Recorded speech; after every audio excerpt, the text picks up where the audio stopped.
여러분, 안녕하세요. 재미코리아 한국어 교실입니다. 今回ご紹介する一言韓国語は、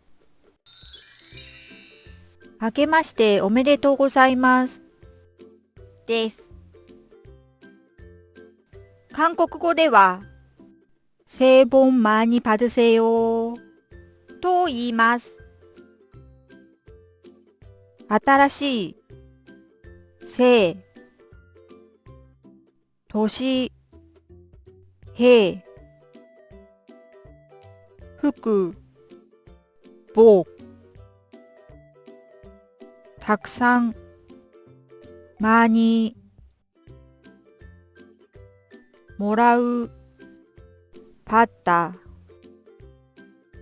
何々してください、으세요。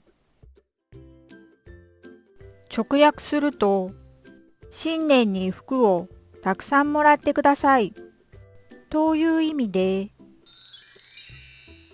明けましておめでとうございますとなります。기업 받침の直後にミウンがあるため、続けて早く発音すると、기업 받침が鼻音化となり、이응 받침で発音します。記載されている文字と発音が違うので注意してください。では皆さん、3回続けて言ってみましょう。새해 복 많이 받으세요。새해 복 많이 받으세요.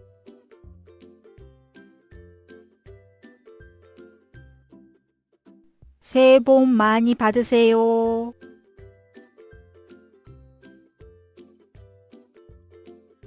最後は皆さんが先に言ってみましょう。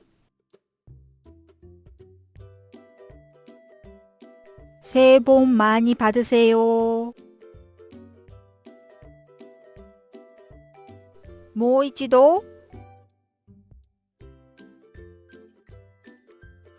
새해 복 많이 받으세요.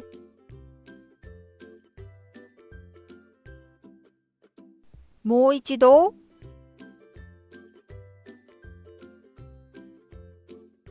새해 복 많이 받으세요.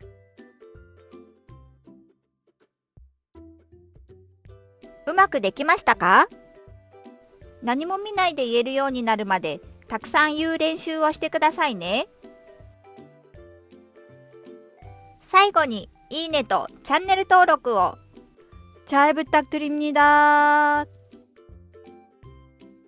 재미코리아韓国語教室でした。